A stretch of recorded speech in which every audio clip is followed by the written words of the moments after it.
إن الحمد لله والصلاة والسلام على سيد المرسلين وعلى آله وصحابه أجمعين। বাংলাদেশ জামাত ইসলামী বগুড়া শহর এবং জেলা শাখা কর্তৃক আয়োজিত আজকে এই জামা সমাবেশের সম্মানিত সভাপতি শহর আমির অধ্যক্ষ আবিদুর রহমান, আজকের এই জামা সমাবেশের প্রধান অতিথি আমাদের সকলের শ্রদ্ধাভাজন দেশ বরেণ্য রাজনীতিবিদ বাংলাদেশ জামাত ইসলামের আমির ডক্টর শফিকুর রহমান, আজকে বিশেষ অতিথি হিসেবে উপস্থিত আছেন সাবেক ছাত্র নেতা বাংলাদেশ জামাত ইসলামের সহকারী সেক্রেটারি জেনারেল আমাদের সকলের শ্রদ্ধাভাজন জনাব রফিকুল ইসলাম খান সহ মঞ্চ উপবিষ্ট বিভিন্ন পর্যায়ের দায়িত্বশীল শহীদ পরিবারের এবং আহত পরিবারের সদস্যবৃন্দ, উপস্থিত বগুড়ার জনতা, সকলের প্রতি আন্তরিক সালাম। আসসালামু আলাইকুম ওয়া রাহমাতুল্লাহি ওয়া বারাকাতুহু। সম্মানিত উপস্থিতি, আপনারা জানেন এক জালিম সরকার দীর্ঘ 15 বছর এদেশের মানুষের উপরে জুলুম এবং অত্যাচারের মাধ্যমে বাংলাদেশের জনমানুষের সকল অধিকারকে ভুলুণ্ঠিত করেছে। ছাত্র জনতা আন্দোলনের মাধ্যমে আমরা গত 5ই আগস্টে সেই অধিকারকে ফিরে পাওয়ার অগ্রযাত্রা শুরু করেছি।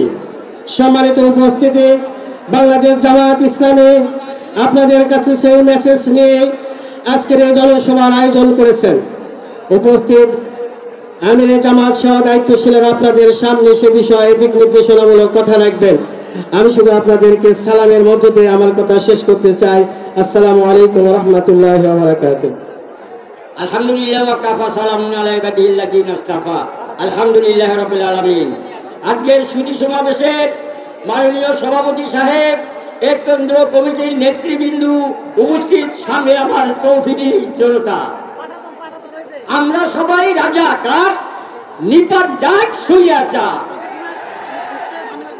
বন্ধুরা আমার, আমরা রাজাকার, কিন্তু ওই রাজাকার কাসেম রিজভী রাজাকার পরিচালনা করে ভারতের রিয়াকে জবাব দিয়েছিল।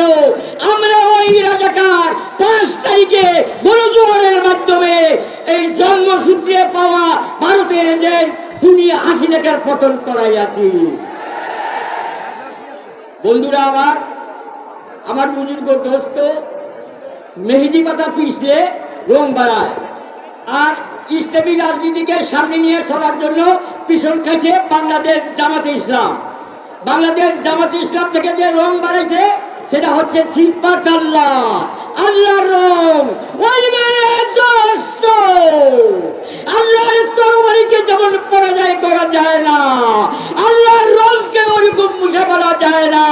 তা হারে হারে বুঝছে শেখ হাসিনা 5ই আগস্টে। বাকি আমি আজ বর্তমান এই অন্তর্বর্তীকালীন সরকারের প্রতি আহ্বান জানাবো, প্রেসিডেন্টকে পদত্যাগ করবে কি না করবে জানি না, কিন্তু এতটুকু জানি বাংলার জমিনে আয়নাঘরের অধিপতিদের রাজনীতিকে নিষিদ্ধ করতে হবে। এই আহ্বান জানিয়ে শেষ করছি। ওয়া আখিরু দাওয়ানা আলহামদুলিল্লাহি রাব্বিল আলামিন।